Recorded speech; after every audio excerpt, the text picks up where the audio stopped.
আসসালামু আলাইকুম। সবাই কেমন আছেন? আশা করি সবাই ভালো আছেন। আজ আপনাদের জন্য নিয়ে এসেছি গল্পের অন্তিম পর্ব। আশা করি গল্পটি আপনাদের ভালো লাগবে। তাহলে চলুন শুরু করা যাক। যারা সামান্য কিছুতে রেগে যায় তারা কিন্তু সহজে নিজের রাগ কন্ট্রোল করতে পারে না। শিপু তাদের মধ্যে একজন।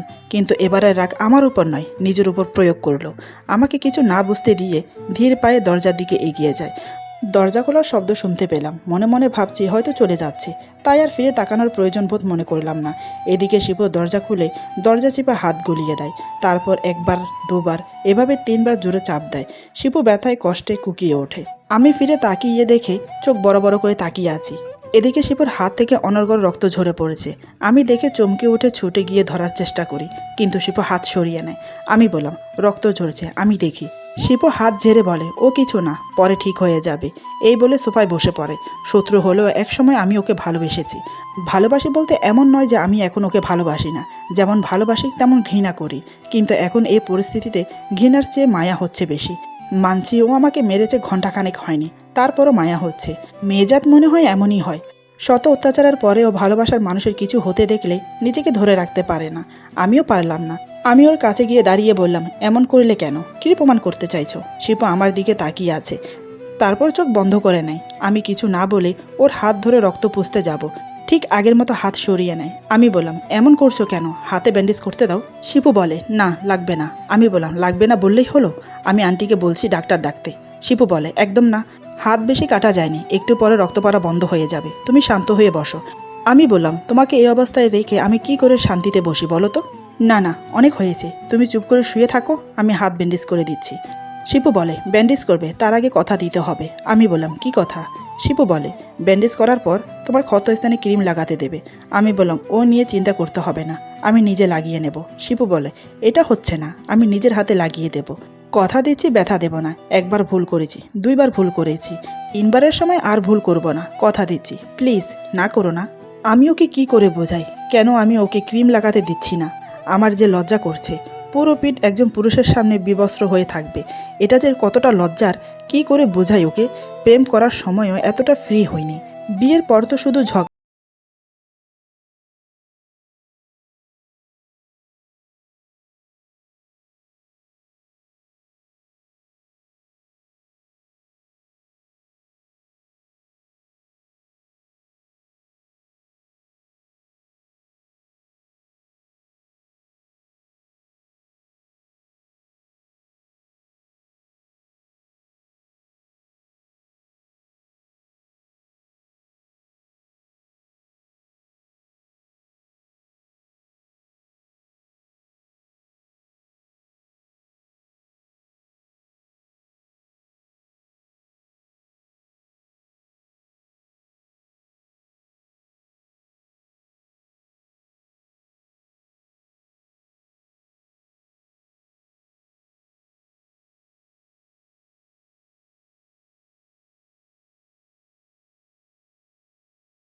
ওনারা আসছে আগামী শুক্রবার। কিন্তু না, বাবা মানতে রাজি না। সবার কথার মাঝে ছোট ভাইয়া বাবাকে বলে, বাবা যা হয়ে গেছে তা নিয়ে বাড়াবাড়ি না করাই ভালো। শুধু শুধু পুলিশ কেস করলে সম্মান কমবে বই বাড়বে না। ওদের বিয়ে হয়ে গেছে, মেনে নেওয়াটাই শ্রেয়। এই বলে ছোট ভাইয়া আন্টিকে উদ্দেশ্য করে বলে আমাদেরকে ডাকতে। আন্টি খুব ভয় পাচ্ছেন, কারণ আজ শিপু আমাকে মেরেছে। মা বাবাকে দেখে মুখ ফুসকে না বলে দেই। আন্টি দরজার কাছে এসে আমাদেরকে ডাকলো। শিপু উত্তরে বলে, দরজা খোলা আছে, ফুপিয়াম্মা তুমি ভিতরে এসো। আন্টি রুমে প্রবেশ করে শিপুর হাতে ব্যান্ডেজ দেখে বলে, কি রে তোর হাতে কি হয়েছে? শিপু কিছু বলার আগে আমি বললাম, আমার উপর রাগ হচ্ছিল, তাই রাগ সামালতে না পেরে নিজের হাতে আঘাত করেছে। আন্টি ছুটে এসে শিপুর হাত দেখে বলে, বেশি লাগেনি তো? কেন এমন করছিস তুই? নিজেকে আঘাত করে কি লাভ বল? শিপু বলে, ও কিছু না ফুপু আম্মা, ঠিক হয়ে যাবে। তারপর আমার দিকে এগিয়ে এসে আমার হাত ধরে বলে, মারে তোর এখন বিয়ে হয়ে গেছে, তোকে একটা প্রশ্ন করি, সত্যি করে উত্তর দিবি। তুই কি চাস? তুই কি চাস এ সম্পর্ক থাকুক, নাকি ভেঙে দিতে চাস? আমি জানি তুই শিপুকে এখনও ভালোবাসিস। তুই ওর সাথে যতই ঝগড়া করিস, যতই অভিমান করিস, তা শুধু মুখ থেকে। মনে মনে তুই ওকে সত্যিই ভালোবাসিস। আমি মাথা নিচু করে দাঁড়িয়ে আছি। আন্টি বলে, এখন সব কিছু তোর হাতে। তবে শুধু একটা কথাই বলবো, শিবু তোকে খুব ভালোবাসে। ও যা করেছে সব তোকে কাছে পাওয়ার জন্য। নিচে তোর মা বাবা এসেছে, তোদের দুজনকে ডাকছে। এখন 3 ফ্যামিলির মান সম্মান তোর হাতে। যা করবি ভেবে চিন্তে করবি। আশা করি নিরাশ করবি না আমাকে। একটা কথা মাথায় রাখবি, তোর একটা ভুল সিদ্ধান্ত কিন্তু তোদের দুজনের জীবন নষ্ট করে দেবে। আমি কোনো কথাই বললাম না, মনোযোগ দিয়ে আন্টির কথা শুনছিলাম। তারপর আন্টির সাথে আমরা দুজন ড্রয়িং রুমে এসে বসলাম। আমি মা বাবার মাঝে বসলাম। মা বাবা আমার মাথায় হাত বুলিয়ে দিচ্ছে। ভাগ্যিস আমার গায়ে হাত দেয়নি। এদিকে প্রথম নারাজ হলেও শিপুকে দেখে মা বাবা এমনকি ছোট ভাইয়াও বিয়েতে আর আপত্তি জানায় না, কারণ শিপুকে ওনাদের খুব পছন্দ হয়। তারপরও আমার সম্মতি চাইল। আমি এক কথায় উত্তর দিলাম, আপনারা যা ভালো মনে করেন। ভালো আর কি মনে করবে? শিপুকে দেখে তো সব গুলিয়ে গেল। আমার মা আন্টিকে উদ্দেশ্য করে বলে, কেয়াকে আমরা নিয়ে যেতে চাই। ছেলের মা বাবা আসলে না হয় ধুমধামের সাথে বিয়ে হবে। আন্টি বলে, তাতে কোনো সমস্যা নেই, কিন্তু আমি মনে করি কেয়া এখানে থাকলে ভালো হয়। কারণ বুঝতেই পারছেন, এদের দুজনের মাঝে এখনও মান অভিমান চলছে। একসাথে থাকলে হয়তো ম্যানেজ হয়ে যেত। এখন তো আর একসাথে থাকলে কোনো আপত্তি নেই, কারণ শরীয়ত মোতাবেক দুজনেই স্বামী স্ত্রী। মা আন্টির কথা বুঝতে পেরে বলে, ঠিক আছে এখানেই থাকুক। তারপর মা আমাকে অনেক কিছু বুঝিয়ে দিল। আমি মনে মনে ভাবছিলাম, শিপু আমাকে মেরেছে সেটা বলবো, কিন্তু শিপুর করুণ মুখ দেখে আর বলতে পারিনি। এটাই হয়তো মনের টান, ভালোবাসার মায়া। তাই হয়তো শিপুকে সবার সামনে ছোট করতে পারিনি। ওই দিন মা বাবা চা নাস্তা করে বিদায় নিল আমাকে এখানে রেখে। মা বাবা চলে যাওয়ার পর আন্টি বলে, কেয়া ঠিক সময় সঠিক সিদ্ধান্ত নিয়েছিস, আমি অনেক খুশি হয়েছি। আমি বললাম, আমি তো কিছুই করিনি আন্টি, আমি তো সব কিছু ওনাদের উপর ছেড়ে দিয়েছি। শিপু বলে, সব কিছু আমার রূপের কামাল। আমাকে দেখে সব কিছু সমাধান হয়ে গেল। মেয়ের জামাই হিসেবে তাদের পছন্দ হয়েছে, তাই তো কোনো টুশব্দ করেনি। আল্লাহর কাছে শুক্রিয়া, যিনি আমাকে এত সুন্দর করে বানিয়েছে। শিপুর কথা শুনে আন্টি হো হো করে হেসে উঠে বলে, শুনেছিস ছেলের কথা, পাগল একটা। এই বলে আন্টি আমাকে বলে, দুজনের মাঝে সবকিছু সমাধান করে নে, এভাবে রাগ অভিমান করে থাকিস না, যা এবার রুমে যা। শিপুকে বলে, তুই ওর পিঠে ক্রিম লাগিয়ে দিয়েছিস? শিপু বলে, না দিলে কি করে লাগাবো, আমাকে তো ছুতেও দেয় না, দেখো তুমি লাগাতে পারো কি না। আন্টি বলে, এসব আমার দ্বারা হবে না, আর হলেও আমি করব না। তোর বউ তুই সেবা কর, এতে ভালোবাসা বাড়ে, বুঝলি মদন? শিপু বলে, আমি বুঝি কি করব, ও তো বোঝে না। আন্টি বলে, হয়েছে হয়েছে, নিজের হয়ে সাফাই দিতে হবে না, এখন বৌমাকে নিয়ে রুমে যা। তারপর আমাকে বলে, যা মা ক্রিমটা লাগিয়ে নে। আমি বললাম, আমার ক্রিম আমি নিজে লাগিয়ে নিতে পারবো, কারোর সাহায্য লাগবে না। এই বলে আমি রুমে চলে এলাম। শিপু আন্টিকে বলে, ফুপি আম্মা আমি আসছি। এই বলে আমার পিছে পিছে রুমে চলে এলো। আসা মাত্রই দরজা লাগিয়ে দিল। আমি বললাম, তোমার কি আর কোনো কাজ নেই? শিপু বলে, কেন, কি হয়েছে? আমি বললাম, আসা মাত্রই দরজা লাগিয়ে দাও। শিপু বলে, ও এই কথা, এটা স্বাভাবিক, আমাদের নতুন বিয়ে হয়েছে, স্বামী স্ত্রীর অনেক রোমান্টিক মুহূর্ত থাকে। হয়তো তুমি আমি একে অপরকে জড়িয়ে ধরে আছি, হয়তো একে অপরকে কিস করছি, হয়তো বা অন্য কোনো মোমেন্টে আছি, সেগুলো যেন কেউ দেখে না ফেলে, তার জন্য দরজা লাগানো খুবই জরুরি। আমি বললাম, ও গাছে কাঁঠাল গোপের তেল, ভালো আইডিয়া। শিপু বলে, জি না, ভুল বললে, হাতের সামনে কাঁঠাল আর গোপে তেল, এখন শুধু অপেক্ষায় আছি। আমি বললাম, অপেক্ষায় থাকো, সামনে শুধু দেখতে পারবে, ছুতে পারবে না। শিপু বলে, শুধু ছুতে নয়, চাইলে সব কিছু করতে পারি, দেখতে চাও? আমি জানি এ কথা কেন বলছে। আমি বললাম, প্রয়োজন নেই দেখার। শিপু বলে, শুধু একবার বলো দেখবে, আমি কিন্তু প্রস্তুত দেখাতে। আমি বললাম, কিন্তু আমার ইচ্ছে নেই দেখার। শিপু বলে, সেটা রাতে দেখা যাবে, এখন এসো আমি ক্রিম লাগিয়ে দিই তোমাকে। আমি বললাম, তুমি কোন বেহাইয়া বলো তো, এত কিছুর পরেও আমার পিছে পিছে ঘুরছো? শিপু বলে, এটা কেমন কথা বললে? আমার স্ত্রীর পিছে আমি ঘুরবো না তো অন্য কেউ ঘুরবে? আমার বউ, আমি শাসন করব, আমি আদর করব, আমি ভালোবাসবো। তার জন্য লজ্জা শরম বা বেহাইয়া হবার কি আছে? আমি বললাম, তুমি ভালো না, তুমি আমাকে মেরেছো, আমার খুব লেগেছে, খুব কষ্ট দিয়েছো। শিপু বলে, যা হয়েছে সব তোমার জন্য হয়েছে। ডিভোর্সের কথা বললে কেন? তুমি ভাবলে কি করে আমি তোমাকে ডিভোর্স দিয়ে দেব? তোমাকে ছাড়তে যদি হতো তাহলে বিয়ে করলাম কোন দুঃখে? তুলে নিয়ে গিয়েছি, এক রাত ইউজ করে না হয় ছেড়ে দিতাম, শুধু শুধু বিয়ের ঝামেলা করে মাথার উপর বোঝা বানাতাম না। আমি বললাম, কি এক রাত ইউজ করে ছেড়ে দিতে? বিয়ে করতে না? আবার বলছো বিয়ে করে মাথার বোঝা বানিয়েছো। আমি তোমার কাছে বোঝা? তুমি বিয়ে করলে কেন? কে বলেছে বিয়ে করতে? আমি বলেছি? আমার কথা শুনে শিপু আমার সামনে এসে দাঁড়ায়, তারপর আমার দু হাত শক্ত করে ধরে বলে, ভালোবাসি তোমাকে। তাহলে বলো কি করে তোমাকে ইউজ করে ছেড়ে দেব? ভালোবাসি বলেই তো মাথার বোঝা বানিয়েছি, সারা জীবন বয়ে চলবো বলে, সারা জীবন তোমাকে আমার সাথে রাখবো বলে, মরার আগেও তোমার মুখ দেখে মরতে চাই, মরার আগ পর্যন্ত তোমাকে ভালোবাসতে চাই। তাহলে বলো কি করে ছেড়ে দেই? 1 মাস প্রেম করে 1 বছরের কষ্ট দিয়ে চলে গিয়েছিলাম, তার বিনিময়ে সারা জীবনের সঙ্গী বানিয়ে নিয়েছি। 1 বছরের কষ্ট না হয় সারা জীবন একটু একটু করে উসুল করে নিও, যখন যেভাবে মন চায়। আমি বললাম, তোমাকে আমি ছাড়বো না। শিবু বলে, কে বলছে আমাকে ছাড়তে? এই তো তোমার সামনেই আছি, ধরো না শক্ত করে, যাতে আমি তোমার থেকে ছুটতে না পারি। আমি বললাম, খুন করে ফেলবো তোমাকে। শিবু বলে, সত্যি বলছো? তাহলে আমি হাসতে হাসতে আমার জীবন দিয়ে দেব। কখন কিভাবে খুন করবে আমাকে বলো, এখন করবে? আমি বললাম, ইয়ার্কি করছো? শিবু বলে, কোনো ইয়ার্কি করছি না, তোমার ভালোবাসা পাবার জন্য নিজের জীবন তোমাকে সঁপে দেব। শুধু একবার বলো, তুমি আমাকে ভালোবাসো? আমি বললাম, না, বাসি না। শিপু বলে, ভালো না বাসো, একবার বলো স্বামী হিসেবে মানো। আমি বললাম, না, তাও মানি না। শিপু বলে, সব বাদ দাও, শুধু একবার বলো বন্ধু হিসেবে মানো। আমি বললাম, না। শিপু বলে, ওকে, শত্রু তো ভাবো। আমি বললাম, তুমি তারই যোগ্য। শিপু বলে, ঠিক আছে, শত্রু হলে শত্রু, তুমি খুশি তো? এখন অনুমতি দিলে আমি ক্রিমটা লাগিয়ে দিই। এমনিতে অনেক লেট হয়ে গেছে, যত তাড়াতাড়ি ক্রিম লাগিয়ে দেব তত তাড়াতাড়ি ব্যথা ও কষ্ট দুটোই কম পাবে। আমি বললাম, না, আমি নিজে লাগিয়ে নেব। শিপু বলে, অনেকক্ষণ ধরে তোমাকে অনুরোধ করছি, সমস্যা কোথায় বলো তো? আমি বললাম, কিছু না। শিপু বলে, আর কোনো কথা শুনতে চাই না, খাটে শুয়ে পড়ো, আমি ক্রিম লাগিয়ে দিচ্ছি। আমি তারপরও কথা শুনছি না, ঠাই দাঁড়িয়ে আছি।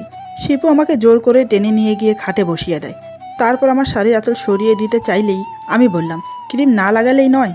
শিপু বলে, না লাগালে ঘা কী করে শুকাবে শুনি? আমি লাজুক মুখ নিয়ে বললাম, আসলে আমার লজ্জা করছে। শিপু বলে, কিসের লজ্জা? আমরা যে স্বামী স্ত্রী, তুমি কি সেটা ভুলে গেছো? আমি বললাম, তারপর আমার লজ্জা লাগছে। শিপু বলে, এজন্যই এতক্ষণ দিচ্ছ না ক্রিম লাগাতে? আমি বললাম, হুম।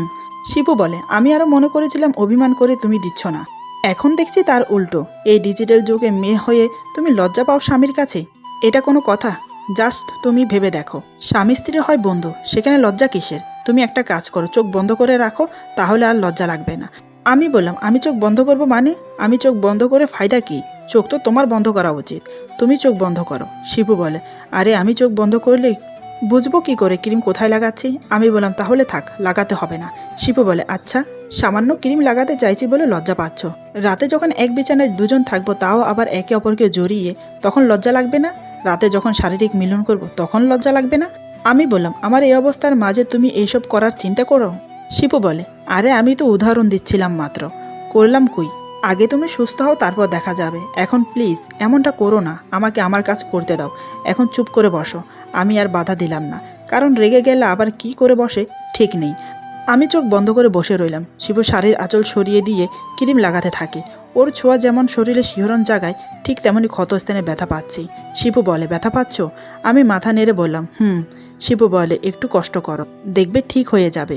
শিবু আমাকে খুব যত্ন নিয়ে ক্রিম লাগিয়ে দিল, তারপর বলে, রাতে আবার লাগিয়ে দেব। রাতে আর আমাদের বাসর রাত হলো না, কারণ আমি অসুস্থ হয়ে পড়ি। শরীরের ব্যথার কারণে গায়ে জ্বর চলে আসে। শিপু আমার সাথে ছিল, রাতে বসে বসে আমার সেবা করে, আমার হাতে হাত রেখে বলে, সরি, আমার জন্য এমনটা হয়েছে। রাত তখন কয়টা বাজে ঠিক জানি না। আমি শিপুকে বললাম, কয়টা বাজে? শিপু বলে, 3টা বাজে। কেন, কিছু খাবে? রাতে তো কিছুই খাওনি। আমি বললাম, আমার খিদে নেই। এত রাত পর্যন্ত জেগে আছো কেন? ঘুমিয়ে পড়ো, তা না হলে তোমারও শরীর খারাপ হবে। শিপু বলে, আমার কিছু হবে না, তুমি ঘুমানোর চেষ্টা করো। আমি বললাম, আমি এখন ঠিক আছি, রাত জাগতে হবে না তোমাকে। শিপু বলে, ঠিক আছে, এই বলে আমার পাশে শুয়ে পড়ে, তবে আমাকে জড়িয়ে ধরে। আমি এখন ওর বুকে মাথা রেখে শুয়ে আছি।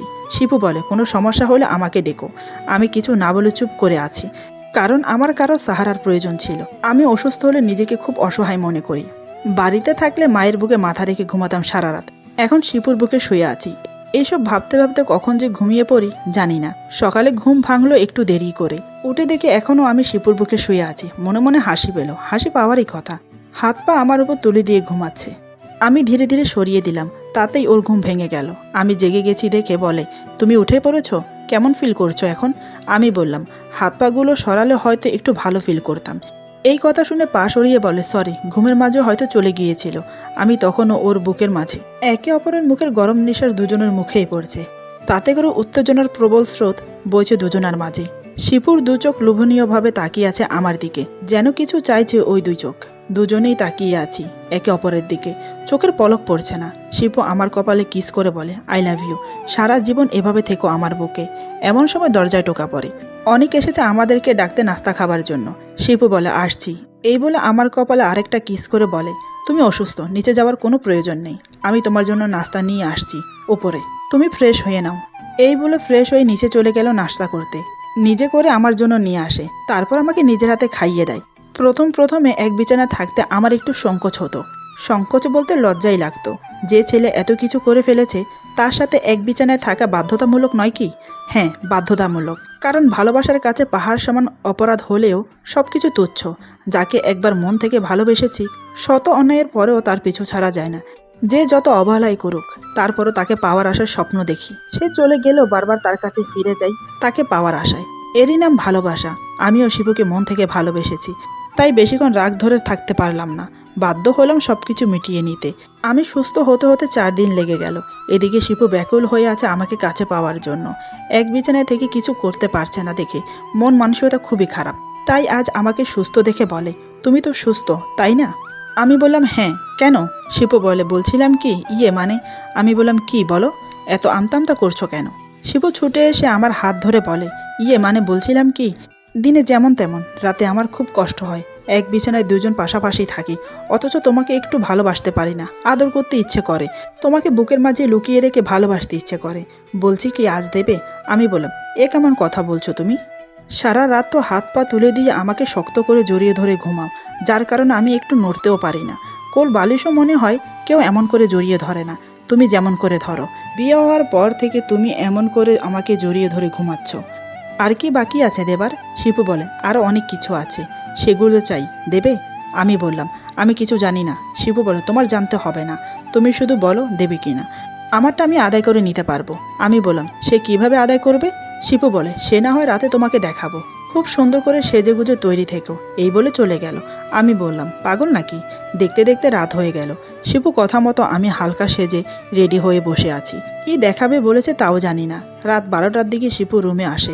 কোথায় আমার লজ্জা পাওয়া উচিত তা না, আমি উল্টা জিজ্ঞেস করছি, এতক্ষণ কি করেছো? শিপু বলে, একটু কাজ ছিল তাই দেরি হয়েছে। আমি বললাম, আমার ঘুম পাচ্ছে। শিপু বলে, আমি এখনো কিছু শুরু করিনি আর তুমি বলছো ঘুম পাচ্ছে? একটা কথা বলি। আমি বললাম, কি? শিপু বলে, এই হালকা সাজে তোমাকে না খুব দারুণ লাগছে। আমি বললাম, অনেক হয়েছে, মচকা দিতে হবে না, কি দেখাবে তাড়াতাড়ি করো। শিপু বলে, আহা, এমন করছো কেন? যা দেখাবো তা একটু আরামসে করতে হয়। প্রথমে রোমান্টিক কথা বলবো, তারপর তো শুরু করব। আমি বললাম, এত রোমান্টিক কথা বলার প্রয়োজন নেই, যা দেখাবার দেখাও, আমি ঘুমাচ্ছি। শিপু বলে, যেমনটা চেয়েছি তেমনটা করতে দেবে না তাই তো? ঠিক আছে। এই বলে আমাকে জড়িয়ে ধরে শুয়ে পড়ে। আমি বললাম, আরে আরে কি করছো, তুমি না কি দেখাবে বললে? শিপু বলে, এই তো শুরু করলাম, চুপচাপ দেখে যাও, শুধু একটা অনুরোধ, বাধা দিও না। এই বলে আমাকে কিস করতে থাকে, সারা শরীরে হাত ভুলাতে থাকে। এক সময় আমার শাড়ির আঁচল সরিয়ে দেয় বুক থেকে। আমি বললাম, কি করছো? শিপু বলে, আদর করছি। কেন, তোমার ভালো লাগছে না? আমি বললাম, লাগছে কিন্তু। শিপু আমার টোটা আঙ্গুল ঠেকিয়ে বলে, একদম চুপ, কোনো কিন্তু নয়, ভালো লাগছে যখন উপভোগ করো। এভাবে একে অপরকে আদর করতে করতে উত্তেজনার শেষ সীমানায় এসে পড়ি। একসময় দুজন সঙ্গমে লিপ্ত হলাম। প্রথমে আমি বাধা দিয়েছিলাম, কিন্তু শিপু এতটাই উত্তেজিত ছিল, আমার বাধা তো দূর, আমার কান্নার শব্দও শুনতে পাইনি। জোর করে সঙ্গমে লিপ্ত হয়। এক সময় নিজের চাহিদা পূরণ করে ক্লান্ত হয়ে পড়ে। এতক্ষণও আমার উপর ছিল। আমার উপর থেকে নেমে পড়তেই আমি ওর বুকের উপর বসে মনের স্বাদ মতো থাপ্পড় ঘুষি মারলাম। শিবু বলে, আরে আরে কি করছো, লাগছে তো? আমি বললাম, বেশ হচ্ছে। এই তোমার আদর করা স্ত্রী, আমার কতটা কষ্ট হয়েছে তুমি জানো? শিবু বলে, প্রথম এরকম একটু হয়, পরে থেকে ঠিক হয়ে যায়। আমি বললাম, এসব করার আগে বলার প্রয়োজন ছিল তো। শিপু বলে, মনে ছিল না, সরি, আর এমন হবে না। এই বলে আমাকে শক্ত করে জড়িয়ে ধরে, তারপর আদর করতে থাকে। এইভাবে মান অভিমানের শেষে আমাদের ভালোবাসা শুরু হয়। দুই ফ্যামিলি মিলে আবার নতুন করে বিয়ে দেয় আমাদের। তারপর দুজন সুখে শান্তিতে সংসার করতে শুরু করি। আজকের গল্প এখানে সমাপ্ত। আশা করি গল্পটি আপনাদের ভালো লাগবে। যদি ভালো লাগে তাহলে লাইক, কমেন্ট এবং সাবস্ক্রাইব করে আমাদের পাশে থাকুন। পাশে থাকা বেল আইকন প্রেস করে দেবেন, তাহলে আমাদের নিত্য নতুন ভিডিও আপনাদের কাছে পৌঁছে যাবে।